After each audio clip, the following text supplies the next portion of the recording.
कोई पुरुषोत्तम व्रत कर रहे हैं? नहीं। पुरुषोत्तम व्रत से मतलब फास्ट या और कुछ? हाँ? फास्ट या और कुछ? नहीं, पुरुषोत्तम मास में व्रत का मतलब मैं पुरुषोत्तम मास में जो नहीं करना चाहिए वो नहीं करना, जो करना है वो कर रहे, वही व्रत है। या खाने से समझ रहे हैं? हाँ? या खाने से समझ रहे हैं सब? खाने से, खाने पहनने घूमने फिरने बोलने सभी से संबंधित होता है। तो हम 3 दिन भगवान जगन्नाथ देव की कथा सुनेंगे। भगवान जगन्नाथ पुरुषोत्तम जगन्नाथ देव के भगवान के एक नाम है पुरुषोत्तम। पुरुषोत्तम का मतलब पुरुषों में उत्तम, श्रेष्ठ। पुरुष शब्द का 2 अर्थ है। श्रीमद् भागवत गीता में भगवान 2 पुरुषों के विषय में उल्लेख किए हैं। एक है क्षर और अक्षर। क्षर पुरुष जीवात्मा, अक्षर पुरुष परमात्मा। और पुरुषों में श्रेष्ठ उसको कहते हैं पुरुष उत्तम। तो पुरुषों में जीवात्मा तो क्षर पुरुष, अक्षरों में परमात्मा भगवान। और भगवान के अनगणित अवतार है, एक्सपेंशन है, विस्तार है भगवान। तो इनमें से जो श्रेष्ठ वो है पुरुषोत्तम। वो कौन है? भगवान श्री कृष्ण। इस कलि युग में भगवान का कोई युगावतार लीलावतार नहीं है। कलि युग में भगवान का कोई लीलावतार मतलब लीलावतार अर्थात युग अवतार लीलावतार नहीं है। भगवान इस कलि युग में भगवान के रूप में, जैसे सत्य युग में बद्री नारायण के रूप में भगवान आए जीवों को शिक्षा देने के लिए। क्या शिक्षा दिए? तपस्या की शिक्षा देने के लिए। त्रेता युग में भगवान रामचंद्र आए मर्यादा की रक्षा, मर्यादा रक्षण, मर्यादा पालन, समाज के लोगों को मर्यादा पुरुषोत्तम भगवान श्री रामचंद्र समाज को शिक्षा देने के लिए आए हैं। द्वापर में भगवान श्री कृष्ण आए हैं। और कलि युग में चैतन्य महाप्रभु भगवान के रूप में नहीं आए, भक्त रूप में आए। भगवान तो आए पर भगवान रूप में नहीं आए, भक्त रूप में आए। तो इसलिए चैतन्य महाप्रभु ये तो अंतर से भगवान कृष्ण और बाहर से गौरांग जो भक्त भाव, तो भक्त भाव में आए हैं। इसलिए चैतन्य महाप्रभु गौरांग महाप्रभु को छन्न अवतार कहते हैं। छन्न मतलब छुपा हुआ। तो बाहर एक्सटर्नली अगर देखा जाए, इसलिए शास्त्रों में वेदों में भगवान का एक नाम है त्रियुग। 3 युग में भगवान, इस कलि युग में नहीं है भगवान के अवतार, भगवान रूप में नहीं है। इस कारण त्रियुग कहा जाता है। अब एक पुरुषोत्तम भगवान इस कलि युग में दारू ब्रह्म के रूप में भगवान अवतरित हुए हैं। श्री क्षेत्र पुरुषोत्तम धाम, श्री क्षेत्र धाम। तो आज हम पहले भगवान जगन्नाथ देव के इस श्री क्षेत्र पुरुषोत्तम धाम के महिमा को पहले हम थोड़ा संक्षेप में सुनेंगे। उसके बाद भगवान जगन्नाथ देव की करुणा जीवों के प्रति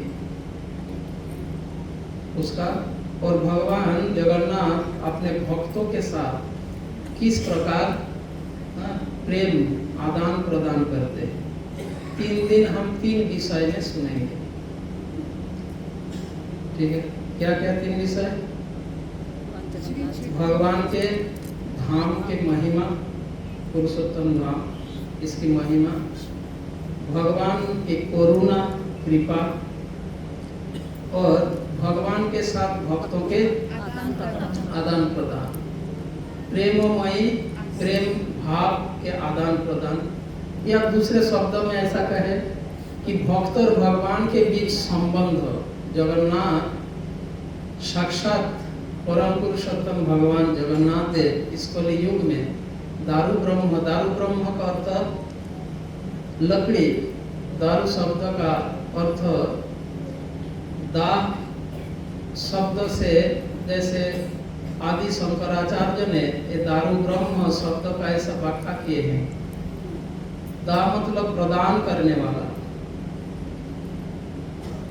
जो प्रेम प्रदान करने वाला, और परम ब्रह्म भगवान जगन्नाथ और ये जगत के नाथ, तो उनके ये जो धाम श्री क्षेत्र धाम जगन्नाथपुरी धाम, इस धाम की महिमा हम आज श्रवण करेंगे संक्षेप में। जब इस धरती को, पृथ्वी को हिरण्याक्ष ने इसको रसातल में फेंक दिया, ठीक है, तो उस समय भगवान वराहदेव के रूप में इस धरती पृथ्वी को उद्धार किया और उनको उसके अपनी जगह में फिर से स्थापित किया। तो उस समय भगवान वराहदेव की स्तुति के लिए इस ब्रह्मांड के एक प्लैनेट है ये धरती, ये पृथ्वी, और पृथ्वी को हिरण्याक्ष ने क्या किया, एक बॉल की तरह, बच्चा जैसे बॉल खेलते हैं, फेंक दिया था। तो कितना वो कैसे पशु थे सोच सकते हैं, इस पृथ्वी को एक बॉल की जैसे लेकर फेंक दिया बच्चा की तरह। तो भगवान वराहदेव इस धरती को फिर जब उद्धार किए और धरती के स्थान पर, ब्रह्मांड के जहाँ पे उनका स्थान फिर से स्थापित किए, तब वराहदेव, भगवान वराहदेव की स्तुति के लिए समस्त देवी देवताएं और ब्रह्मा जी स्वयं, इस ब्रह्मांड के रचनाकार ब्रह्मा जी स्वयं आए वराहदेव भगवान की स्तुति की। तो उस समय ब्रह्मा जी इस धरती के प्राणियों के लिए अत्यंत करुणामय, कृपा, करुणा का उदय हुआ ब्रह्मा के हृदय में। इस धरती में जितने प्राणी निवास करते हैं, ये अनेक प्रकार के कष्ट भोग रहे हैं। यह देखकर ब्रह्मा जी के हृदय करुणा से भर उठा। ब्रह्मा जी जीवों के प्रति यह करुणा जब उनके हृदय में व्याकुल हो उठा, तो उन्होंने सोचा जीवों के दुख दूर कैसे किया जा सकता है, पिता क्लेश द्वारा पीड़ित हो रहा है। और सच में जब हम शास्त्र पढ़ते हैं, देखते हैं, इस पृथ्वी के प्राणी सर्वाधिक क्लेश भोग रहे हैं। उच्च लोक के निवासी, यहाँ के सुविधाओं से अधिक सुविधाएं हैं। निम्न लोक के निवासियों का भी इस पृथ्वी लोक से अधिक सुविधाएं, फैसिलिटी है, सुविधाएं। पर ये मध्य लोक, पृथ्वी लोक के प्राणियों को अधिक क्लेश और कष्ट भोगते रहते हैं। इस कारण ब्रह्मा जी के हृदय में जीवों के प्रति यह करुणा भाव का उदय हुआ। तो जीवों के दुख दूर कैसे किया जाए, ये सोचते हुए ब्रह्मा जी भगवान की तपस्या की। भगवान की तपस्या, भगवान को तपस्या करने लगे, भगवान का ध्यान करने लगे। तब भगवान ब्रह्मा जी के समक्ष प्रकट हुए। यह घटना कहाँ पर? ब्रह्मलोक में। जब वराहदेव भगवान को स्थापित कर दिया पृथ्वी को, फिर अपना लीला समाप्त करके और प्रकट हो गए, और देवी देवता अपने आप में प्लेनेट में चले गए। तब इस पृथ्वी को ऐसा सिचुएशन, बार बार पृथ्वी में कुछ ना कुछ परेशानी चलता रहता है। देवता और असुरों का लड़ाई होता है, और क्या होता है, इसका परेशानी भुगता है कौन? पृथ्वी के निवासी। तो ये सब ब्रह्मा जी देखकर धरती माता, धरती माता के प्रति और यहाँ के प्राणियों के प्रति उनका हृदय में करुणा का उदय हुआ। तो ब्रह्मा जी ने पृथ्वी के प्राणियों को दुख दूर करने के लिए भगवान का ध्यान कर रहे थे ब्रह्मलोक में। तब ब्रह्मा जी जब भगवान का ध्यान किए, भगवान प्रसन्न होकर ब्रह्मा जी के समक्ष प्रकट हुए, और ब्रह्मा जी भगवान से यह कहा कि हे प्रभु, आप इस धरती के जीवों के दुख दूर कीजिए। ये बहुत दुखी है, बहुत कष्ट भोग रहे हैं, हमेशा कहीं ना कुछ होता है, इसका इफेक्ट पृथ्वी पर आ जाता है। ये बेचारा, ये प्राणी बहुत दुखी रहता है, बहुत कष्ट भोगता है। ब्रह्मा जी पूरे ब्रह्मांड के रचना कर, जैसे एक पिता, उनका कोई एक है, जैसे किसी व्यक्ति का उसके अधीन कोई शादी होता है, तो कोई किसी जगह में जब कोई विपत्तियां बार बार कुछ ऐसे परिस्थितियां होता है, तो उस व्यक्ति उस जगह के लिए सोचते हैं। तो ब्रह्मा जी भी धरती के लिए सोचते हैं। तो भगवान से प्रार्थना है। तब भगवान ब्रह्मा जी से कहा, ब्रह्मा जी से प्रसन्न हुए और उन्हें कहा, ठीक है, मैं तुम्हें बताता हूँ इस धरती के प्राणियों का दुख कैसे दूर हो सकता है, मैं तुम्हें बताता हूँ। इसके लिए तुम्हें उस धरती पर जाना है। वहां पर ये जो अभी जो हम नीलाचल धाम, श्रीक्षेत्र धाम, पुरुषोत्तम जगन्नाथपुरी धाम, तो स्वयं भगवान ने कहा कि इस धरती में दक्षिण की ओर जो लवण समुद्र के तट पर, लवण समुद्र के उत्तर और महानदी के दक्षिण में ये जो स्थान है, यह स्थान वेदों के लिए भी गोपनीय है।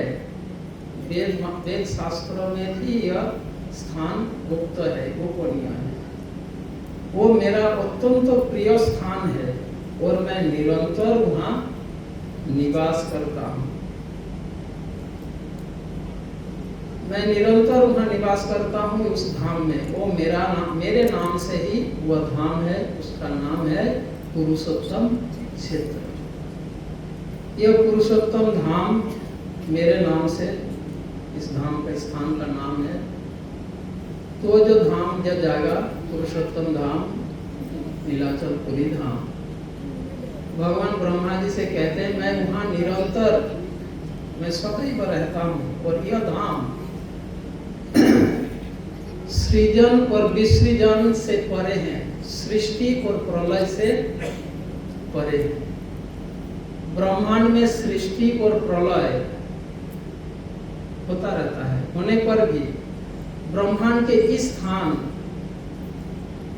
अपरिवर्तित रहता है, इसमें प्रलय का कोई प्रभाव नहीं आता वो जगह। और मैं वहां पे निवास करता हूँ। जब कोई इस पृथ्वी के कोई भी प्राणी मेरे को दर्शन करेगा तो वो मोक्ष प्राप्त करेंगे, संसार में जन्म मृत्यु के बंधन से मुक्त होकर वो मेरे वैकुंठ धाम में वापस आ जाए। तो इसीलिए तुम्हें वहां पर जाना है और जाकर तपस्या करो। और अभी मैं जो वहां निवास कर रहा हूँ, मेरे इस रूप में कोई दर्शन नहीं कर पाएगा। मतलब मैं प्राणियों को ऐसे दर्शन नहीं दूंगा, पर पूरा घटना कथा कैसे दारू ब्रह्म के रूप में प्रकट होंगे और नील माधव के रूप में शंख चक्र गदा पद्मधारी चतुर्भुज नारायण नील माधव नाम से वो वहाँ निवास कर रहे हैं। पूरा कथा ब्रह्मा जी को सुनाया भगवान ने। अब तुम चाहते हो पृथ्वी के प्राणी, धरती के समस्त प्राणी का दुख दूर हो, तो इसके लिए तुम्हें वहां पर आना है और मेरे तपस्या करो वहां पर जाकर। जब मैं दारू ब्रह्म के रूप में प्रकट होऊंगा, सारे घटना महाराज इंद्रद्युम्न की कथा वो आएगा, फिर इस तरीके से मेरा ऐसा विग्रह निर्माण होगा और इस रूप में मैं दर्शन दूंगा। ये पूरा घटना जो होने वाला है, तो ये ब्रह्मा जी को पूरी कथा सुनाया भगवान स्वयं। तो यह सुनकर ब्रह्मा जी ब्रह्मलोक से इस धरती पर आए और आकर भगवान की तपस्या करने लगे। तो उस जगह का नाम है ब्रह्मगिरी। नीलाचल धाम में जहाँ पर ब्रह्मा जी तपस्या कर रहे थे, तो उस जगह का नाम है ब्रह्मगिरी। आप में से कौन कौन गए हो ब्रह्मगिरी? अलारनाथ कौन कौन गए हो? अलारनाथ ही ब्रह्मगिरी है। जिस जगह का नाम है अलारनाथ, उसका नाम है ब्रह्मगिरी। माइलस्टोन में आपको दिखेगा, अलारनाथ नहीं दिखेगा, ब्रह्मगिरी लिखा है। रोड में जो माइलस्टोन है उसमें ब्रह्मगिरी लिखा हुआ है। तो वो जगह का नाम है ब्रह्मगिरी। वहाँ पे जो वहाँ पर ब्रह्मा जी तपस्या किए, तो इस कारण उस जगह का नाम हुआ। पहले एक पहाड़ जैसे वहाँ पर थे, तो अलारनाथ भगवान वहाँ पर है। आप में से कौन कौन पुरी धाम गए हो और अलारनाथ ही नहीं गए? नहीं गए। तो ब्रह्मगिरी जो अलारनाथ है, वहां पर ब्रह्मा जी भगवान की तपस्या की।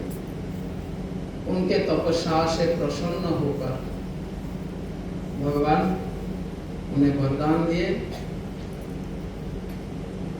तो जब ब्रह्मा जी उन्हें तपस्या किए और भगवान प्रसन्न होकर ब्रह्मा जी से यह वरदान दिए कि जो भी मेरा इस दारू ब्रह्ममय रूप, तो ये दारू ब्रह्ममय रूप प्रकट होने से पहले ब्रह्मा जी आए। ये जगन्नाथ रूप में भगवान प्रकट होने के पूर्व में ही ब्रह्मा जी इस धाम पर आए। तो इसका डिटेल कथा हम बाद में ये करेंगे। तो अभी जगन्नाथपुरी धाम की महिमा, इससे संबंधित जो कथा उसको मैं संक्षेप में लाऊंगा। आज ऐसे हम थोड़ा लेट हो गए, तो इसीलिए। तो जब ब्रह्मा जी तपस्या की और भगवान प्रसन्न हुए और वरदान दिया ब्रह्मा जी को, जो भी मेरा यह रूप दर्शन करेगा वो इसी जीवन में ही संसार बंधन से, जन्म मृत्यु के बंधन से मुक्त हो जाएगा। और यह वरदान पाकर ब्रह्मा जी सारे पृथ्वी में यह सूचना फैला दिया। तो इस प्रकार से यह महाराज इंद्रद्युम्न के प्राकट्य से पहले की बात है। महाराज इंद्रद्युम्न प्रकट नहीं हुए, जगन्नाथ प्रकट नहीं हुए, तब की बात है। तब भगवान किस रूप में थे? नील माधव के रूप में थे। अब भगवान की इस वरदान से संसार के सभी लोग बहुत खुश हो गए।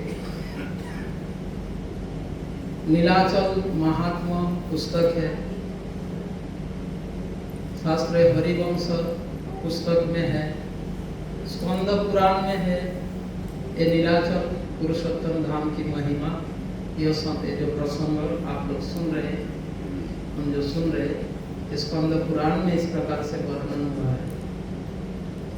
तो जब समस्त इस ब्रह्मांड के सभी लोग सभी प्रसन्न हो गए, केवल पृथ्वी का नहीं, अन्य प्लेनेट के लोग भी, जीव भी, वे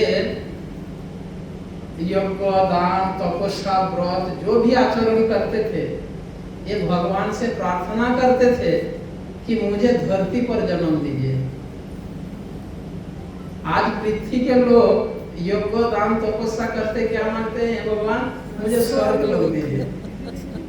उस समय स्वर्ग के लोग, जनलोक, महालोक, तपोलोक, ये सभी के जगह के लोग तपस्या, दान, व्रत इसलिए करते थे, किसलिए? पृथ्वी लोग धरती पर आके जन्म हो। अगर जन्म होगा तो क्या भगवान का दर्शन होगा। पूरे ब्रह्मांड में तो कहीं नहीं है भगवान, धरती पर है, बाकी तो भगवान के धाम में है, प्रकट रूप में धरती पर है, सर्वलोक में भी नहीं, जनलोक, महालोक, तपोलोक, ब्रह्मलोक कहीं नहीं है भगवान। भगवान के धाम वैकुंठ में है, और कहाँ है? धरती पर है। इसलिए समस्त प्लेनेट के निवासी वो यज्ञ, दान, व्रत, तपस्या करते थे, किसके लिए? धरती पर आने के लिए, इस पृथ्वी में जन्म हो। अगर पृथ्वी में जन्म होगा तो भगवान का दर्शन होगा और संसार बंधन से मुक्त हो जाएगा। आज हम यज्ञ, दान, तपस्या, व्रत करते हैं सर्वलोक जाने के लिए, जाने के लिए। सोचिए, तो इतना महिमा मंडित है यह नीलाचल धाम। तो संसार के सभी खुश थे, एक व्यक्ति दुखी थे। पूरे संसार में एक व्यक्ति इस घटना से दुखी थे, वो थे यमराज। इस घटना से यमराज दुखी हो गए थे। ठीक है, अब यमराज देख इतना दुखी हो गया क्या? क्योंकि जो भी स्पेसिफिकली यमराज के वो क्या है, इस पृथ्वी में जिसका मृत्यु हो रहा है और डायरेक्ट भगवत नाम जा रहे, और सभी लोग मरने से पहले एक बार नहीं पर चले जाते थे जगन्नाथ पुरी धाम, भगवान को दर्शन करते थे, और मृत्यु के बाद भगवत धाम चले जाते थे। तो यमराज का ऑफिस बंद पड़ गया, मतलब एक प्रकार उनका बिजनेस बंद हो गया, उनका कोई काम नहीं बचा। इस कारण यमराज बहुत दुखी थे। अब यमराज भगवान के पास आए, भगवान से प्रार्थना की। वे नीलाचल धाम में आए, जगन्नाथपुरी धाम में, और आकर भगवान से भगवान की स्तुति की। भगवान प्रसन्न होकर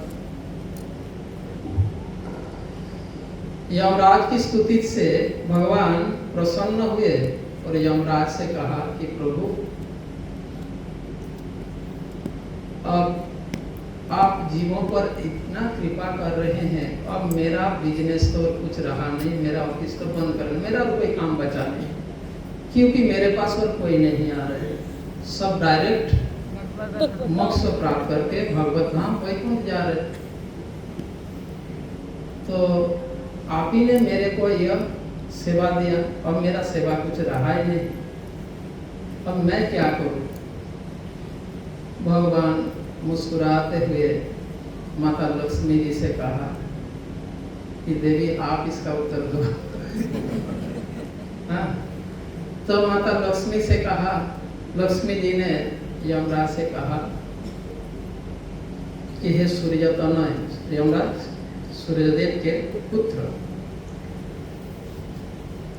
कि हे पुत्र, माता लक्ष्मी ने कहा कि हम तुमसे बहुत खुश है, पर एक बात सुनो, यह धाम श्रीक्षेत्र पुरुषोत्तम धाम, इस धाम और भगवान प्रभु जब यह कर दिया तो इसके लिए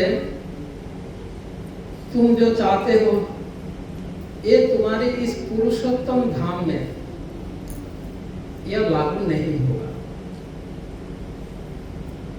ये पुरुषोत्तम धाम श्रीक्षेत्र धाम में तुम्हारा नियम यहाँ पर लागू नहीं होगा। बाकी जगह के लिए तुम्हारा कार्य फिर से शुरू हो जाएगा। तो लक्ष्मी जी ने यमराज के प्रति प्रसन्न होकर यह बताया कि तुम्हारा यह कानून इस पुरुषोत्तम धाम के लिए एप्लीकेबल नहीं है, लागू नहीं होगा। पुरुषोत्तम धाम के अलावा सभी जगह में, सभी जो जिसका शरीर त्याग होगा वो तुम्हारे पास आएगा, उनके कर्मों के अनुसार तुम्हारे विचार में वो आएगा, तुम्हारे कानून के अधीन आएगा वो। पर इस धाम में कोई भी प्राणी तुम्हारे कानून के अधीन नहीं है। अब तक यमराज जब नहीं आए थे तब तक यह था कोई आए दर्शन करे तो मुक्त हो जाते थे। अब यमराज आके हमारी बाधा तो कर, अब नहीं हो पाएगा।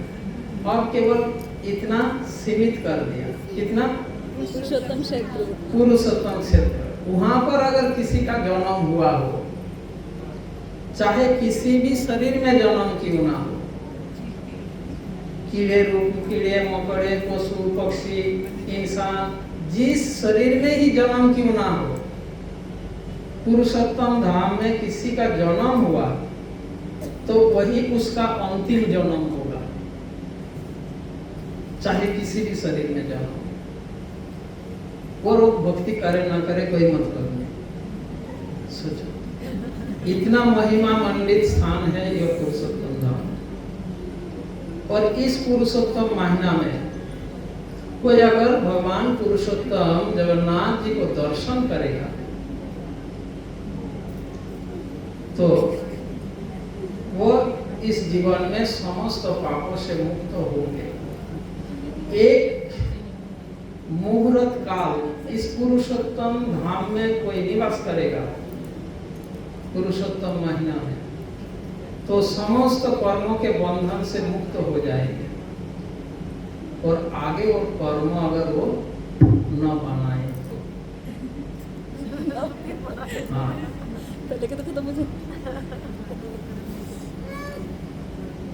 तो ये पुरुषोत्तम धाम की महिमा जब लक्ष्मी जी ने यमराज से कहा, तब धर्मराज यमराज माता लक्ष्मी से कहा कि प्रभु भगवान पुरुषोत्तम भगवान परम स्वतंत्र है,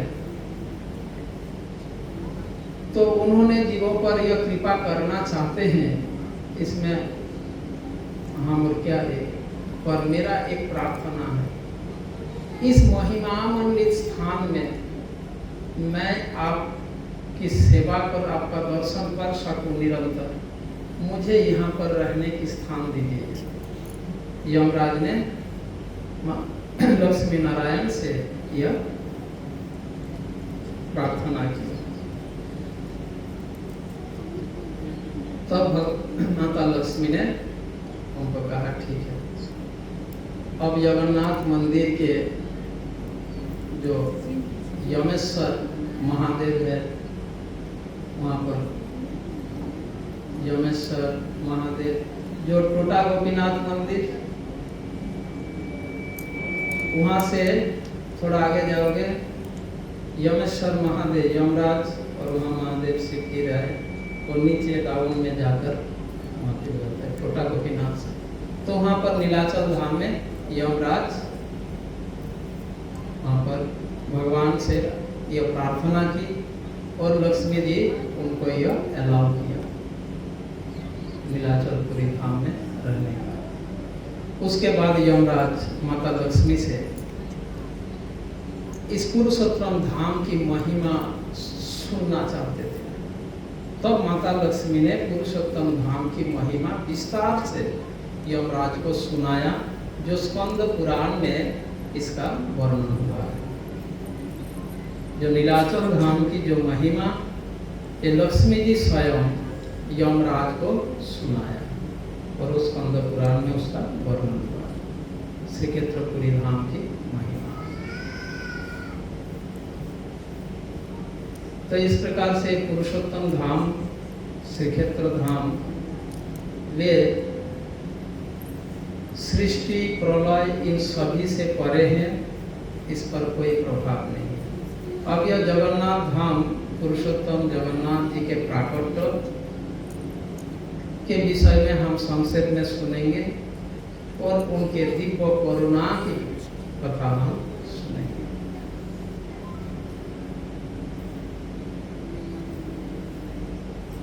जब ब्रह्मा जी के 50 वर्ष आयु तक भगवान इस धाम में चतुर्भुज नारायण रूप में दर्शन देते थे। जब ब्रह्मा जी की आयु कितना 50 वर्ष 50 वर्ष आयु तक। उसके बाद भगवान इस चतुर्भुज नारायण रूप से वे दारू ब्रह्म रूप में प्रकट हुए। ब्रह्मा जी का अभी क्या आयु चल रहा है? 50 प्लस 50 वर्ष बीत चुका है। 50 मतलब 7 मनवंतर हो चुका है। 14 मनवंतर और 14 मनवंतर में 7 मनवंतर बीत गए। तो उनमें से ब्रह्मा जी के एक दिन में 14 मनवंतर होता है और आधा उम्र और दिन का भी आधा दिन मिड डे चल रहा है। आयु भी आधा और दिन भी आधा दिन अभी चल रहा है। उनके एक दिन में 1000 चतुर्युग होता है। ठीक है, मतलब 14 मनवंतर होता है एक दिन में, तो 7 मनवंतर हो गया, मतलब दोपहर हो गया। अभी ब्रह्मा जी का 50 वर्ष उम्र और 3 दोपहर हो गया, चल रहा है ब्रह्मा जी। तो ब्रह्मा जी के 50 वर्ष आयु तक ये नीलमाधव रूप में भगवान दर्शन देते थे। साक्षात भगवान भक्तों से बात करते थे, सुनते थे नीलमाधव रूप में। तो पुरुषोत्तम धाम की महिमा हम काल इसका थोड़ा और डिटेल करेंगे। जो माता लक्ष्मी जी ने जो सुनाया, तो किसको? यमराज को। यमराज को जो पुरुषोत्तम धाम की महिमा स्वयं माता लक्ष्मी जी ने जो सुनाया, वहां से काल संक्षेप में हम सुनेंगे। तो आज हम भगवान ये जगन्नाथ रूप में कैसे प्रकट हुए। तो 50 वर्ष उम्र तक नीलमाधव चतुर्भुज नारायण लक्ष्मी नारायण के रूप में दर्शन देते थे। जब ब्रह्मा जी की आयु 50 वर्ष हो गई, तब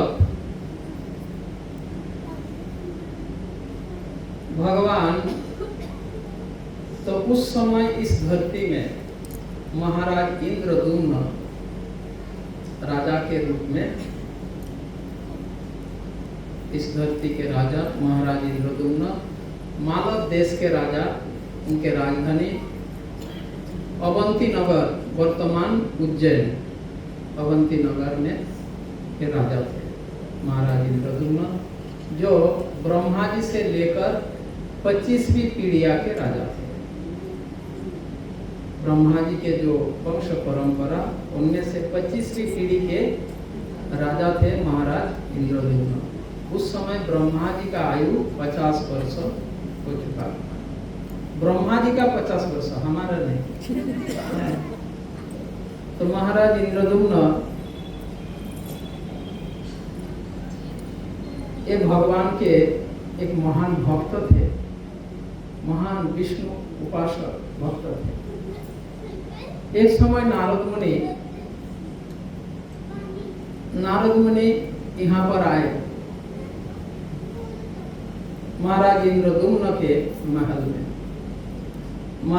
जब नारद मुनि महाराज इंद्रद्युम्न के पास आए, नारद जी अपने पिता ब्रह्मा जी से यह नीलाचल की कथा विस्तार से सुना था। नारद जी ने यह कथा सुने थे, ब्रह्मा जी ने स्वयं उन्हें सुनाया। अब इस कारण जब नारद जी जब आए तो उस समय नारद जी से महाराज इंद्रद्युम्न यह कहा कि हे देवर्षि, मैं भगवान का दर्शन कैसे कर सकता हूँ, कहाँ दर्शन कर सकता हूँ। तब नारद मुनि ब्रह्मा जी से यह कहे, इंद्रद्युम्न महाराज इंद्रद्युम्न से कहा कि महाराज आप भगवान का दर्शन करना चाहते हैं, वे अत्यंत क्या बोलते हैं, ये अत्यंत सुंदर आपकी यह इच्छा, यह वासना, इसका कोई तुलना नहीं हो सकता। और आप भगवान के परम भक्त हैं, आप भगवान के दर्शन कैसे कर सकते हैं, ये मैं आपको बताता हूँ। मैं पिता ब्रह्मा जी से जो सुना वही बात मैं तुम्हें बताता हूँ। वह कथा इंद्रद्युम्न को सुनाया कि इस धरती में साक्षात भगवान का दर्शन, साक्षात दर्शन, स्वयं भगवान इस धरती में दर्शन कर सकते हैं, वो है नीलाचल धाम। वहाँ भगवान विराजमान है और आप साक्षात उनका दर्शन कर सकते हैं। यह कथा जब नारद मुनि महाराज इंद्रद्युम्न से कहा, तब महाराज इंद्रद्युम्न यह कहकर, तो आप उस जगह का पता करो, नारद मुनि ने कहा, वो कहाँ है, और वहां जाने का प्रयत्न करो, तो आप साक्षात भगवान का दर्शन कर सकते हो। जब नारद जी, देवर्षि नारद महाराज इंद्रद्युम्न से यह कहा, तब यह कहकर नारद मुनि वहां से चले गए। तो महाराज इंद्रद्युम्न ने यह योजनाएं बनाई कि मैं नीलाचल धाम को खोज निकालूंगा और उसी नीलाचल धाम में मैं नीलमाधव का दर्शन करूंगा, और करके क्या मैं अपना जीवन धन्य करूंगा। ऐसा विचार करते हुए उस स्थान का खोज निकालने के लिए महाराज इंद्रद्युम्न अपने बहुत से लोगों को नियोजित किया कि पता करो यह नीलाचल धाम जहाँ भगवान नीलमाधव साक्षात दर्शन देते हैं, तो स्थान कहाँ है, खोज निकालो। तो इस प्रकार से बहुत से व्यक्ति ये नीलाचल धाम के खोज में निकले, पर किसी को पता नहीं चला, क्योंकि उस समय ये नीलाचल धाम पूरे रेत से भर गया था। और नीलमाधव वो सब कुछ पता ही नहीं चला। सभी लोग के करने के बाद भी सभी वापस आए, कोई इसका खोज नहीं ला सके। तब महाराज इंद्रद्युम्न ने एक सभा का आयोजन किया, जिस सभा में एक कॉन्फ्रेंस का आयोजन किया, और उसमें समस्त तीर्थ भ्रमण, तीर्थ यात्री, समस्त संत पुरुष को आमंत्रित किए। वो अपने राज्य से लोगों को भेजा, कोई पता नहीं कर पाया, सब वापस आए। तब उन्होंने एक सभा, एक कॉन्फ्रेंस आयोजन किया।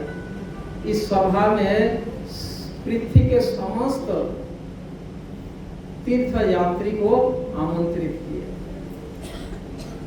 क्योंकि महाराज इंद्रद्युम्न ने यह सोचा किसी ना किसी तीर्थ यात्री तो गया होगा, किसी ना किसी से मेरे को इसका इंफॉर्मेशन निश्चय प्राप्त होगा, जरूर प्राप्त होगा। इस विचार से उन्होंने एक सभा का आयोजन किया। समस्त तीर्थ यात्री, मुनि, ऋषि, संत, पुरुष, तीर्थ का कौन भ्रमण करते रहते हैं बताओ? गृह त्यागी व्यक्ति, सन्यासी, संत, मुनि, ऋषि, ये सब एक स्थान में तो रहते नहीं, एक जगह दूसरे जगह घूमते रहते हैं। तो इन सभी संत पुरुषों को उन्होंने आमंत्रित किए और एक सभा का आयोजन किया।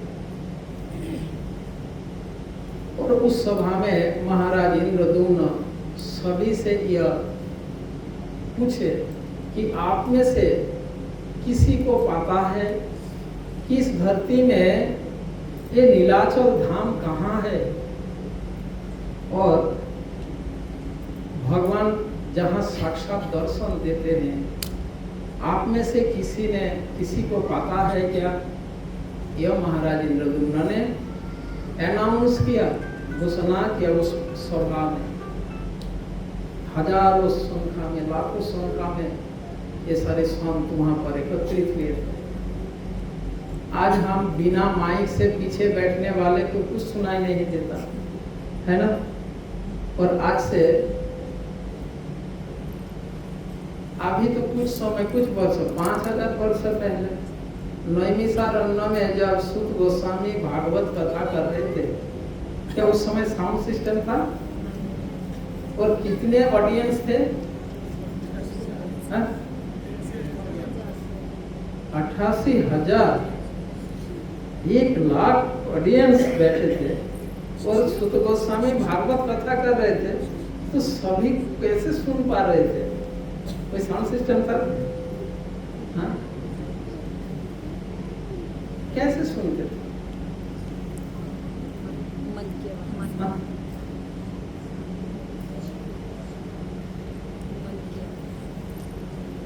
चलो इस प्रश्न का उत्तर हम बाद में चर्चा करेंगे। क्यों? आज के दिन में जब 500, 200, 500 लोग एक जगह में बैठते हैं, हमारी आवाज पीछे तक नहीं पहुंचती।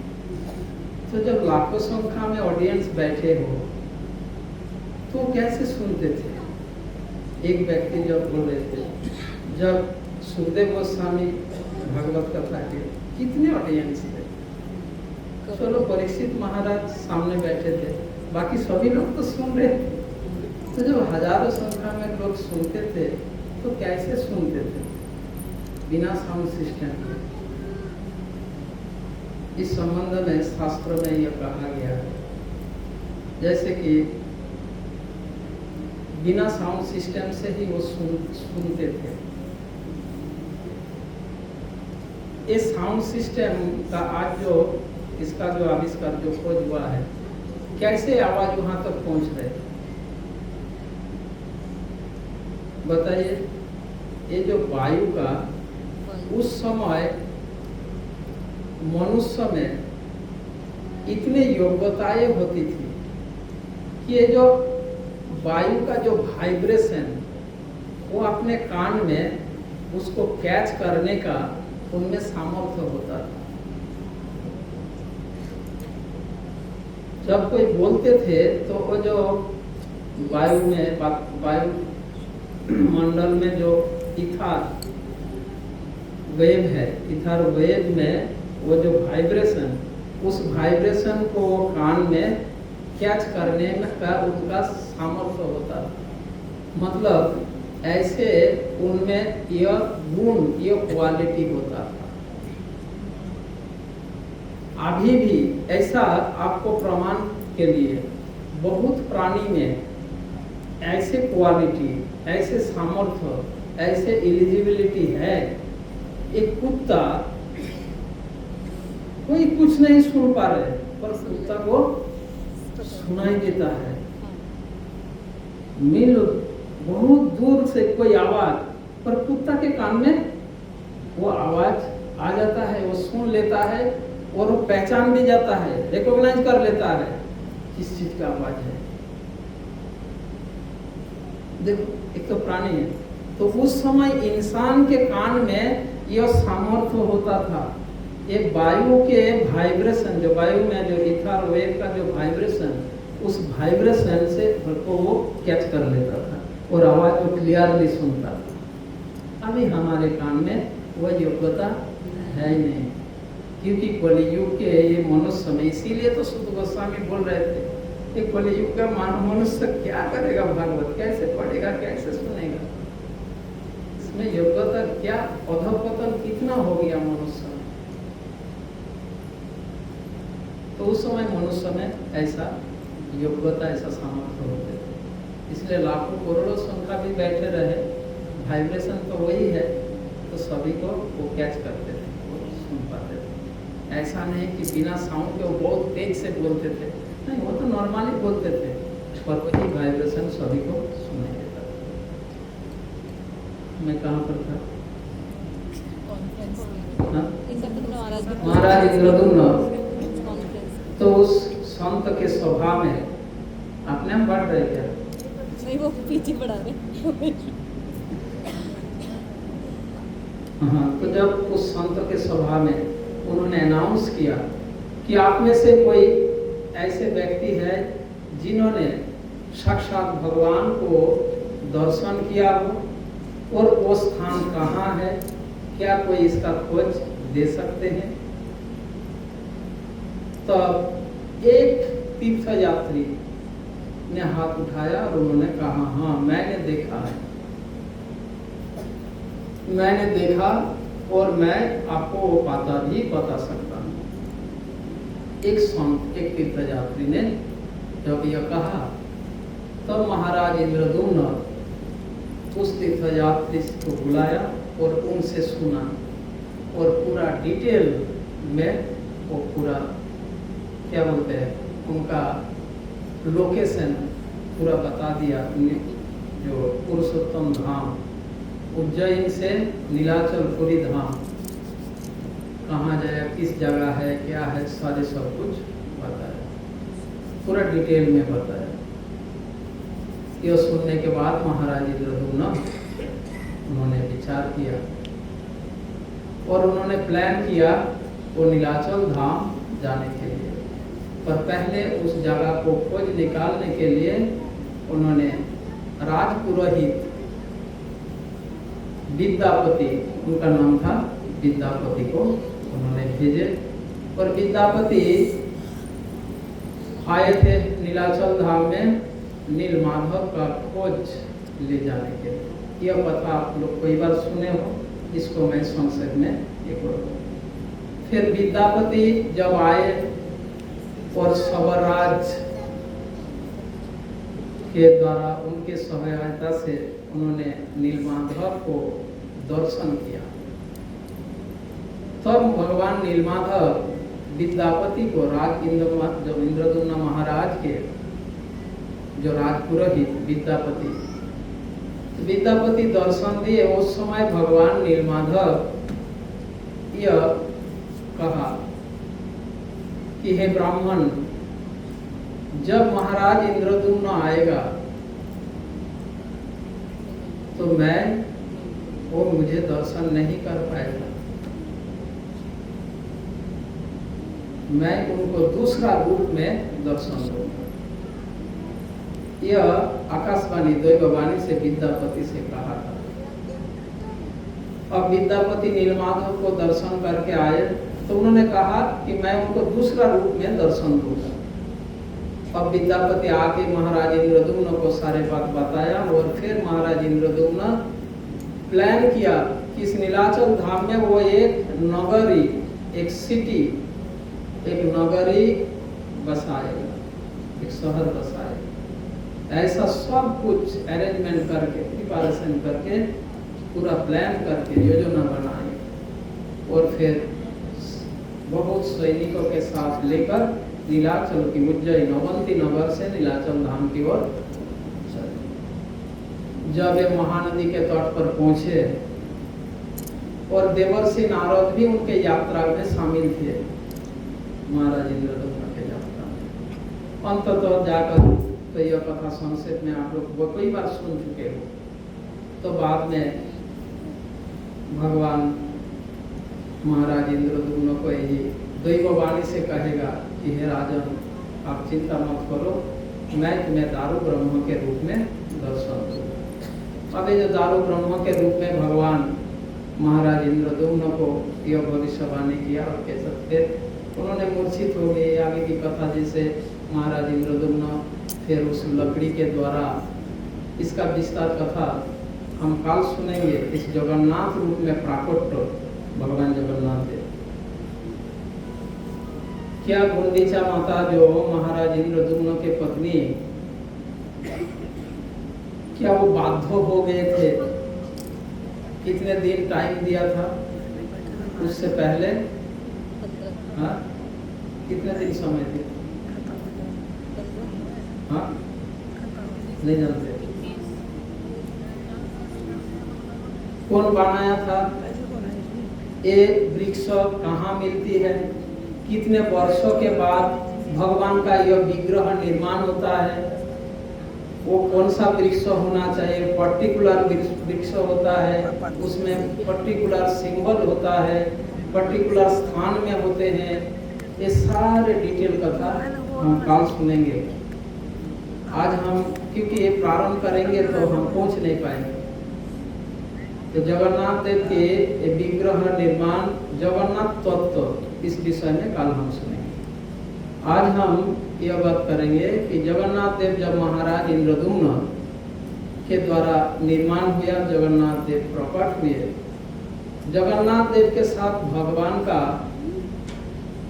जगन्नाथ देव के साथ देवराज महाराज इंद्रद्युम्न का जो संबंध, और उन्होंने भगवान से जो वरदान मांगे, तो इस संदर्भ में जगन्नाथ भगवान पुरुषोत्तम या जगन्नाथ देव, उनके जो करुणा, इसका कोई सीमा नहीं है। जगन्नाथ देव की करुणा का कोई सीमा नहीं है। यह करुणा स्कंद पुराण में जगन्नाथ देव की करुणा का वर्णन हुआ है। 8 प्रकार से जगन्नाथ देव इस संसार के जीवों पर करुणा करते हैं, जिनमें से जगन्नाथ देव की विग्रह आपने देखा, उनका आंखें कैसा है? महाराज इंद्रद्युम्न जगन्नाथ देव से 3 वरदान मांगे थे, जिनमें से एक वरदान यह मांगे थे कि हे प्रभु, आप सदैव जीवों को दर्शन दीजिए और दर्शन देकर जीवों को उद्धार कीजिए। भगवान का दर्शन मात्र से जीवात्मा शुद्ध, पवित्र और पापों से मुक्त हो जाते हैं। तो इसलिए महाराज इंद्रद्युम्न भगवान से यह कहा था कि आपको दर्शन देना है, केवल मात्र 2 दंड उनको विश्राम के लिए कहा उन्होंने। महाराज इंद्रद्युम्न ने जगन्नाथ देव से यह कहा। जब जगन्नाथ देव की स्थापना हुई, उससे पहले की घटना क्या क्या हुआ कल मैं बताऊंगा। जब उससे पहले 108 अश्वमेध यज्ञ करेंगे, फिर भगवान नरसिंह देव की स्थापना होंगे, उसके बाद जगन्नाथ देव की स्थापना होगा। और उसका ब्राह्मण पुरोहित कौन थे? स्वयं ब्रह्मा जी जगन्नाथ देव की स्थापना की। ब्रह्मा जी स्वयं स्थापना किए थे। तो उस समय महाराज इंद्रद्युम्न पर भगवान जगन्नाथ अत्यंत प्रसन्न थे। उन्होंने जब महाराज इंद्रद्युम्न से कहा कि तुम वर मांगो, तो महाराज इंद्रद्युम्न ने 3 वरदान मांगे थे, जिनमें से पहला वरदान यह मांगे कि प्रभु, आप मुझसे प्रसन्न है मेरे प्रति, तो मुझे ये वरदान दीजिए कि मेरे कुल में कोई जीवित ना रहे, मेरा कोई पुत्र जीवित ना रहे।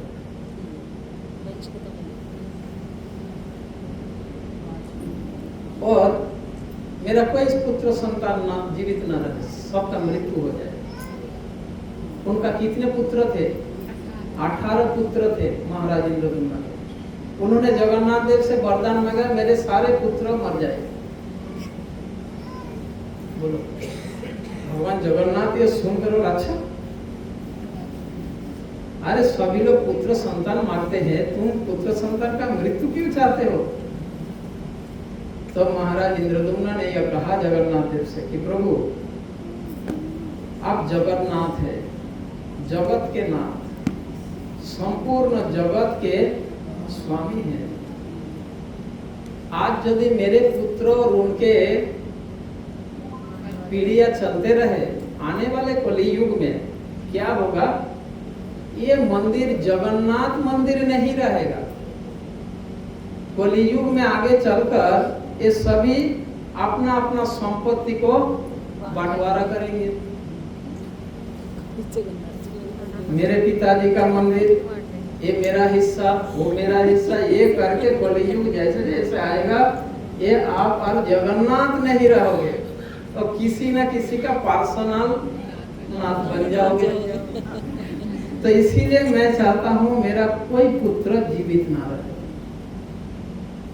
भगवान जगन्नाथ उनके यह उदारता जगत जीवों के प्रति, महाराज इंद्रद्युम्न के इतना करुणा का भाव देखकर भगवान जगन्नाथ अत्यंत प्रसन्न हुए।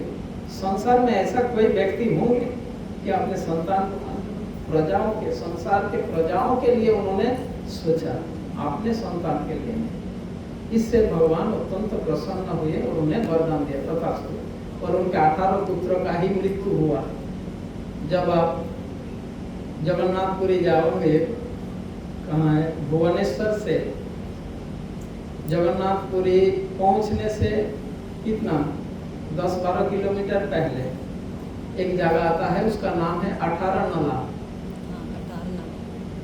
एक नदी है, उसका नाम है 18 नला। वहीं पे महाराज इंद्रद्युम्न का 18 पुत्र का समाधि दिया गया, मृत्यु हुआ। उस जगह का नाम है 18 नला। जो भी तो ये वरदान मांगे, तो जगन्नाथ प्रसन्न होकर महाराज इंद्रद्युम्न से कहा कि हे राजन, और वर मांगो।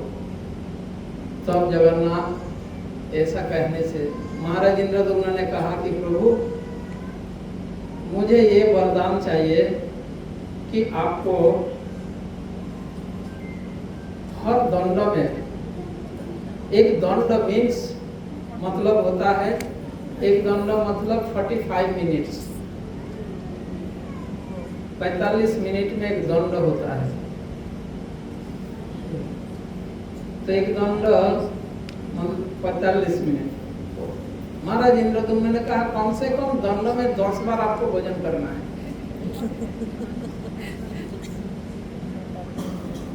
एक दंड 45 मिनट में मिनिमम 10 बार भोजन करना है। जगन्नाथपुरी धाम में जगन्नाथ देव को तो 45 मिनट में 10 बार भोग लगेगा, तो कितने मिनट में भोग लगता है? 4.5 मिनट।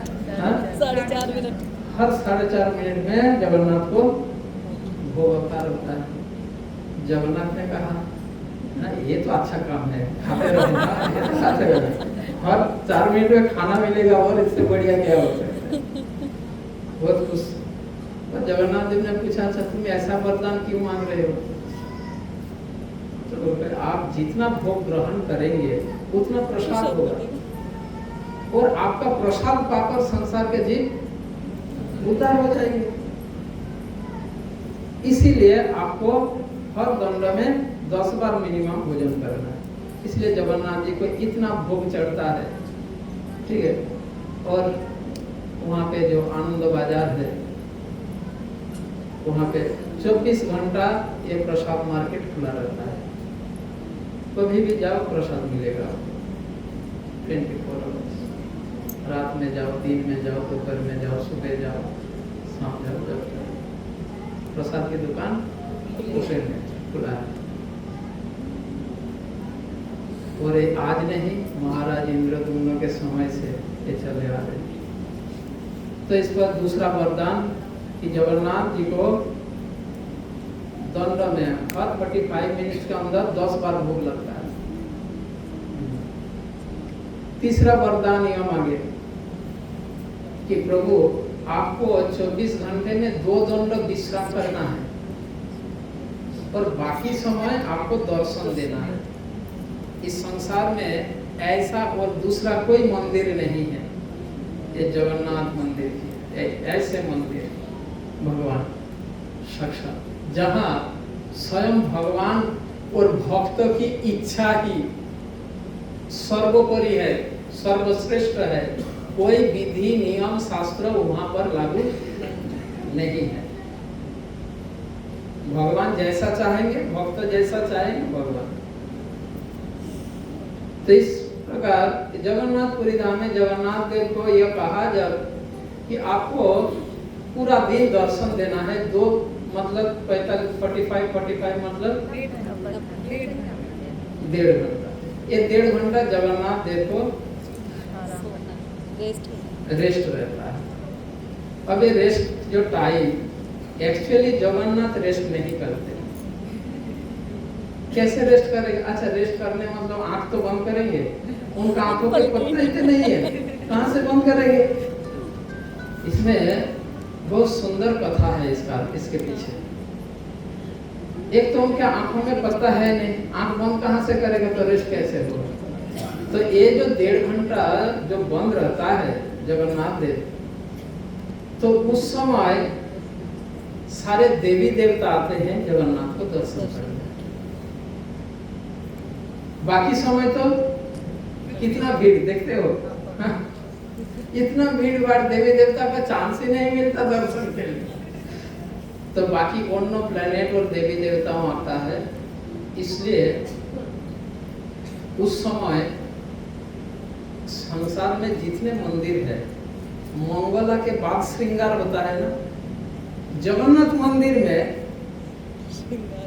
बड़ा श्रृंगार होता है मंगला से पहले, जब रेस्ट में जाते हैं।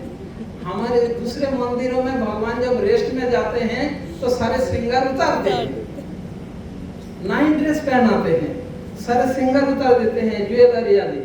जगन्नाथ देव को जब रेस्ट में जाएगा तो बड़ा श्रृंगार होता है। बड़ा श्रृंगार दर्शन करने के लिए वहां पे पंडा से अगर आपका कोई रिलेशन हो तो आपको एंट्री करने देगा। बड़ा श्रृंगार दर्शन बंद होता है, उसके बाद बड़ा श्रृंगार होता है, क्योंकि उस समय भगवान किन से मिलेंगे? देवी देवता, ब्रह्मा जी आदि समस्त प्लेनेट से लोग आते हैं भगवान को दर्शन के। तो अब जगन्नाथ देखो इतने कृपालु, वो चलते सब कभी वो रेस्ट में नहीं जाते, सदैव एक भगवान को, ये जीवों को दर्शन देते हैं, पूरा दिन दर्शन देते हैं इस संसार के बद्ध जीवों को, इस संसार के, और बाकी समय देवी देवता आदि ये समस्त अन्य ग्रह के लोग।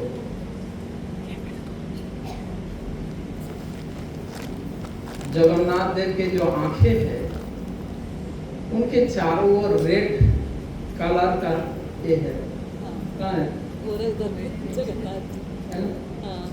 देखो ये रेड कलर, इसको उड़िया भाषा में बोलते हैं चकाडोला।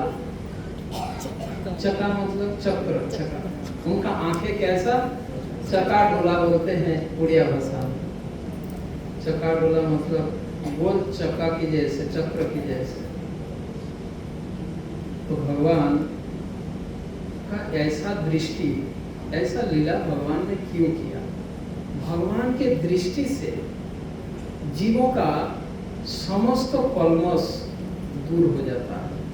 इस संसार में प्रत्येक बद्ध जीव किस बीमारी से पीड़ित हो रहे हैं बताइए?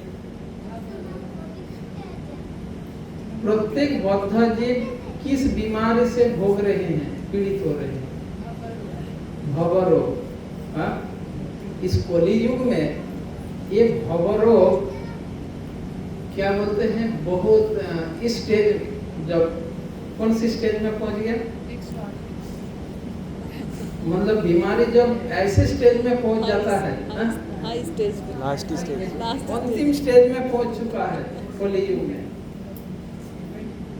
हम देखते हैं जब कोई व्यक्ति बीमार पड़ते हैं तो बीमार के लिए मतलब मुक्त होने के लिए मेडिसिन लेते हैं।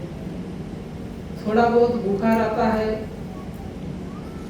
तो कम पावर वाला एंटीबायोटिक, ज्यादा तो ज्यादा पावर वाला एंटीबायोटिक लेना पड़ता है। तो इस जगन्नाथ पुरुषोत्तम जगन्नाथ देव का ये जो दृष्टि, ये जो कोरोना की दृष्टि, ये संसार के जीवों के लिए एंटीबायोटिक है, भव रोग निरामय का। और इतना पावर चाहिए, जितना बड़ा रोग उतना बड़ा पावरफुल मेडिसिन चाहिए होता है। और वह है जगन्नाथ देव की दृष्टि। अब जगन्नाथ इतने करुणामय है कि सारे जीव उनके मंदिर आ नहीं पाते, इसीलिए स्वयं वर्ष साल में एक बार स्वयं एक खुद बाहर आते हैं रथ यात्रा में, सभी को दर्शन देने के लिए। इस संसार में किसी मंदिर में मूल विग्रह बाहर कभी नहीं आता, उत्सव विग्रह बाहर आता है, मूल विग्रह बाहर, किसी मंदिर के मूल विग्रह बाहर कभी नहीं आते। देखा है? जगन्नाथ जी स्वयं मूल विग्रह बाहर आते हैं। ये है जगन्नाथ की विशेष करुणा, विशेष कृपा। अनेक मंदिर है भगवान के संसार में, पर जगन्नाथ की यह विशेष कृपा जो अन्य किसी मंदिर में नहीं। तो जगन्नाथ देव की ये जो दृष्टि के माध्यम से जगन्नाथ का दर्शन के माध्यम से जीवों के हृदय को शुद्ध करते हैं, पवित्र करते हैं। जगन्नाथ शब्द का अर्थ जगत के नाम, पर हम देखते हैं जगन्नाथ देव के मंदिर में सभी के प्रवेश का अधिकार नहीं है। तो जगन्नाथ कैसे हो गया बताओ? सभी को प्रवेश करने की अधिकार नहीं है। ये जगन्नाथ देव ऐसे करुणामय है। देखिए, भगवान का सेवा पूजा एक योग्य ब्राह्मण के द्वारा किया जाता है, होता है। तो ब्राह्मण से उनका सेवा पूजा होते हैं समस्त मंदिर में, भगवान में। पर जगन्नाथ ऐसे है, इतना करुणामय है, ब्राह्मण के सेवा के साथ साथ सबसे नीच कुल में जन्म लेने वाला की भी सेवा लेते हैं। साल में 15 दिन, जब स्नान यात्रा के से लेकर रथ यात्रा के दिन तक, स्नान पूर्णिमा से रथ यात्रा तक 15 दिन भगवान ब्राह्मणों का सेवा नहीं लेता। किसका लेता है? सबर जाति। सबर जाति एक ऐसा निम्न कुल, नीच कुल के एक प्रजाति है, उनका सेवा लेते हैं। अब देखो, किसी मंदिरों में ऐसा है, भगवान है साल में इतना दिन ये चंडाल से इससे पूजा लेगा, सेवा लेगा, और बाकी समय ब्राह्मण का सेवा लेगा। कोई नियम है क्या? जगन्नाथ इतना कृपालु है, इतने कृपालु करुणामय है। जगन्नाथ मंदिर में सभी का प्रवेश निषेध है, पर इसीलिए उन्होंने, जिसे सभी दर्शन कर सके, पतित पावन जगन्नाथ के रूप में सिंह द्वार में जगन्नाथ स्वयं विराजमान रहते हैं। पतित पावन जगन्नाथ मेन गेट के बाहर, जो लोगों का प्रवेश अधिकार नहीं है, वो जिससे प्रवेश कर सके, दर्शन कर सके, उसके लिए स्वयं जगन्नाथ बाहर आए हैं। तो इस प्रकार जगन्नाथ अत्यंत करुणामय है जीवों के प्रति। तो ऐसे 8 प्रकार के करुणा, 8 प्रकार से जगन्नाथ देव जीवों को करुणा करते हैं, जिनमें से मैं 2 बताया। एक उनके दर्शन के द्वारा, कभी ये आंखें बंद नहीं करते, और दूसरा स्वयं बाहर आकर, कोई भी मंदिर, किसी भी मंदिर में मूल विग्रह बाहर नहीं आते। जगन्नाथ ऐसे विग्रह जो मूल विग्रह बाहर आते, किसी मंदिर में नियम शास्त्रों में ऐसा विधि नहीं है मूल विग्रह को बाहर लाने का, पर वो तो शास्त्र का परवाह करते ही नहीं। ठीक है, और एक तरफ से वो शास्त्र का कोई परवाह नहीं करते, और एक तरफ से इतने कड़ी रूप से शास्त्र का फॉलो होता है वहां, आप सोच भी नहीं सकते। यह है जगन्नाथ की परस्पर विरोधाभास। जगन्नाथ देव उन मंदिर में उनके जो विधि, शास्त्र विधि इतना कठोर, इतना स्ट्रिक्ट, सोच भी नहीं सकते।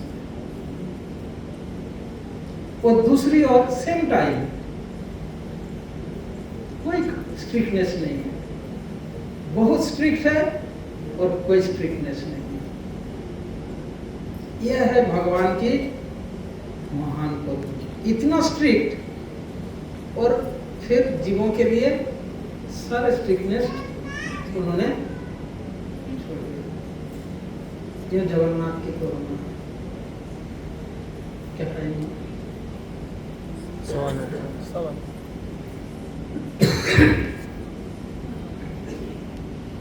और करना